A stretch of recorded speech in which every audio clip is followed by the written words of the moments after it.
हा आहे बुटक्या जातीचा नारळ म्हणजेच मलेशियन ग्रीन डॉर्फ या जातीचा नारळ। बॅग मधून आपण एक रोप काढलेला आहे। अशा पद्धतीने नारळाची साईज आहे, तुम्ही पाहू शकता कशा पद्धतीने रोप तयार झालेला आहे। त्याचं खोडाची साईज वगैरे कशा पद्धतीने आहे तुम्ही पाहू शकता। त्या फळाची साईज देखील बघा, या साईजची फळं आपल्याला वरती परत लागणार आहेत। नमस्कार, मी अनुप गावडे तुम्हा सर्वांचं शैलेश नर्सरीच्या युट्यूब चॅनलवरती पुन्हा एकदा सहर्ष स्वागत करतो। आज आपण या व्हिडिओमध्ये ग्रीन डॉर्फ या नारळाबद्दल थोडी, नारळाची जी रोपं आहेत आपल्या नर्सरीमध्ये अवेलेबल त्याची थोडी माहिती घेणार आहोत। ही आपल्याकडे 13 इंच बाय 13 इंचच्या बॅग मध्ये म्हणजे 15 किलोच्या बॅग मध्ये ही रोपं अवेलेबल आहेत। ही 1.5 ते 2 वर्षाची रोपं, याला अजून जमिनीत लावल्यापासून 3 वर्ष ते 3.5 वर्ष द्यायला पाहिजेत फळधारणा होण्यासाठी। जमिनीपासून जवळपास 3 ते 4 फूट खोड निघाल्यानंतर याला फळं लागायला सुरुवात होते। अशी ही बुटक्या जातीची मलेशियन ग्रीन डॉर्फ या जातीची ही रोपं आपल्याकडे अवेलेबल आहेत। वर्षाकाठी जवळपास 250 ते 300 नारळ याच्यात आपण घेऊ शकतो एका रोपापासून। आता एकरी हिशोब म्हणाल तर 20 बाय 20 वरती लागण करायची असते। 20 बाय 20 वरती लागण केल्यानंतर एका एकरामध्ये 110 रोपं बसतात। अशाच प्रकारे आपल्याकडे आंबा, चिक्कू, फणस असे वेगवेगळे फळझाडं अवेलेबल आहेत।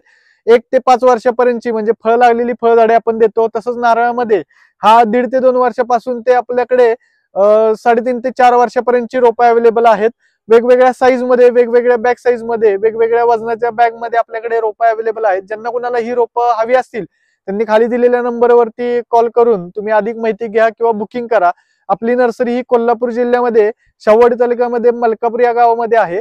35 एकर मध्ये नर्सरी असून 1983 सालापासून या क्षेत्रामध्ये नर्सरी काम करते। त्याच्यामुळे 40 ते 41 वर्षाचा नर्सरीला अनुभव आहे या क्षेत्रामधला।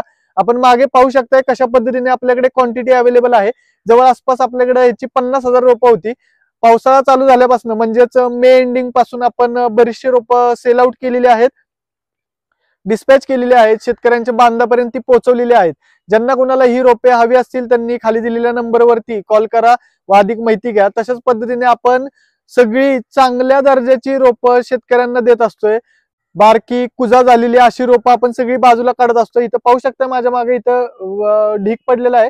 लोडिंग करून झाल्यानंतर जी खराब रोपं आहेत किंवा जे काय खराब शिल्लक राहिलेला माल आहे, जो काय म्हणजे देण्यायोग्य नाहीये असा माल आपण सॉर्टिंग करून साईडला केलेला आहे।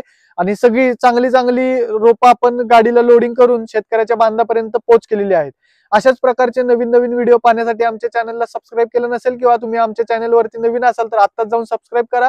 तुमच्या मित्रमैत्रिणींपर्यंत हा व्हिडिओ जास्तीत जास्त शेअर करा, जेणेकरून त्यांना देखील समजेल बुटक्या जातीचा ग्रीन डॉर्फ या जातीचा नारळ शैलेश नर्सरीमध्ये कशा पद्धतीने अवेलेबल आहे, किती क्वांटिटी अवेलेबल आहे। त्याच्यासाठी जास्तीत जास्त हा व्हिडिओ तुमच्या मित्रमैत्रिणींपर्यंत शेअर करा।